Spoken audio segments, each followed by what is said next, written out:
सारी सृष्टि रचना बताई कि पुत्रों बच्चों तुमने एक भयंकर भूल करी थी।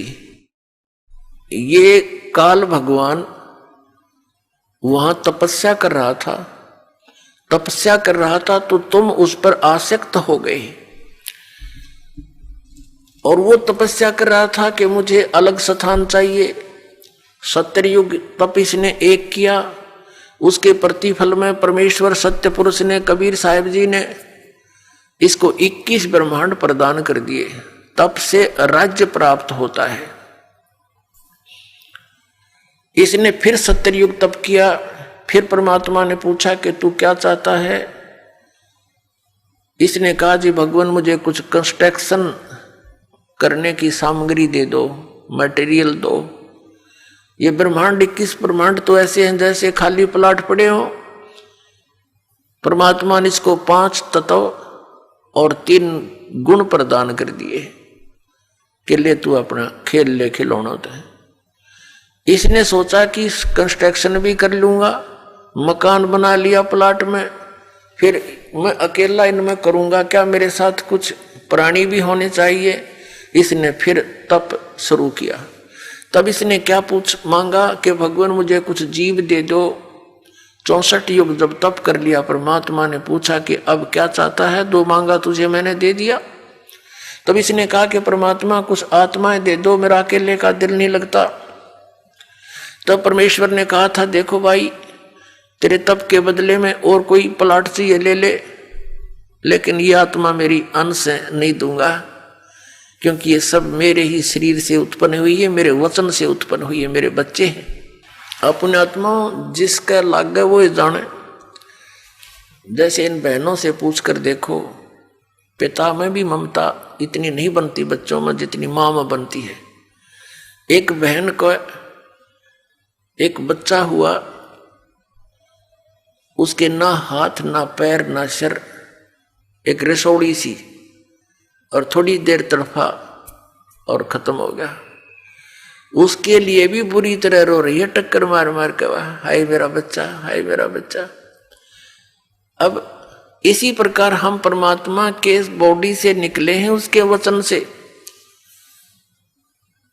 और पुण्यात्माओं जो ये लोग कहते हैं, कुछ दिग्भ्रष्ट व्यक्ति आचार्य पद प्राप्त करके, गुरु पद प्राप्त करके इन्होंने ठेका ले रखा है जनता को गुमराह करने का और शास्त्र विरुद्ध ज्ञान बताने का। ये कहते हैं जीव ही परमात्मा है और अस्तित्व है ही नहीं।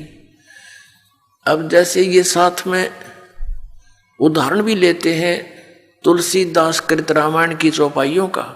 गोस्वामी तुलसीदास जी ने भी कहा है कि ईश्वर अंश जीव अविनाशी। ईश्वर का अंश है ये जीव, लेकिन ये है अविनाशी। अब अविनाशी की रचना अविनाशी ही होती है। तो परमात्मा का अंश है ये जीव, उसने अपने वचन से सभी आत्माओं को रचा था। तो कितनी ममता उस परमात्मा की आपके अंदर। आप तो समझ नहीं सकते इस बात को, क्योंकि आपने यो ज्ञान कदे सुना ही नहीं। यदि सतलोक और सचखंड की महिमा सुनाने वाले ये नकली पंथ थे, ये राधा स्वामी और ये सच्चा सौदा वाले और ये जय गुरुदेव वाले और ये निरंकारी जनोद वाले, ये सारे नकली थे, न कख नहीं पता सतलोक और सचखंड का। ये काल प्रेरणा से काल ने पहले भेज दिए थे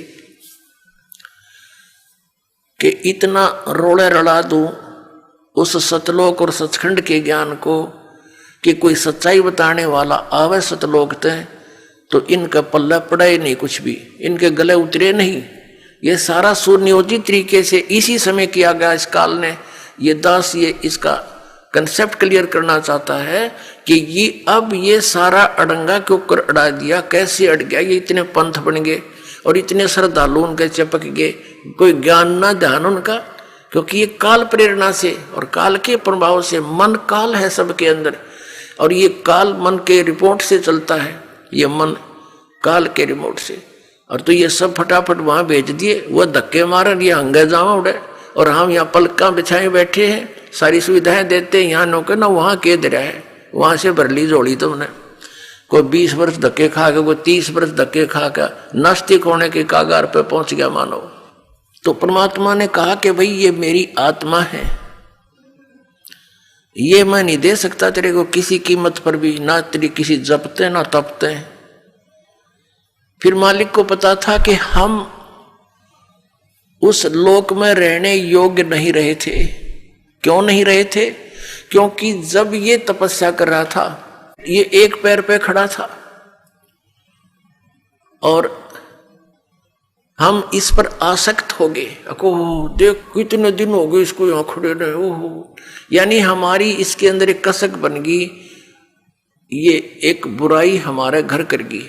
हमने अपने पिता से, अपने मालिक से हृदय हटा दिया और इसके अंदर जोड़ दिया।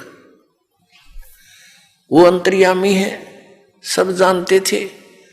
वो ये भी जानते थे कि अब ये मरेंगे, इनकी बिरान मट्टी हो जाएगी जब वहां चले गए। तो उन्होंने, परमेश्वर ने हमें सतर्क किया बार बार आकाशवाणी करके, कहा कि भाई आप मस्त रहो, किसी की क्रिया को मत देखा करो, जो जैसा कर रहा है उसको वैसा ही फल मिल जाएगा।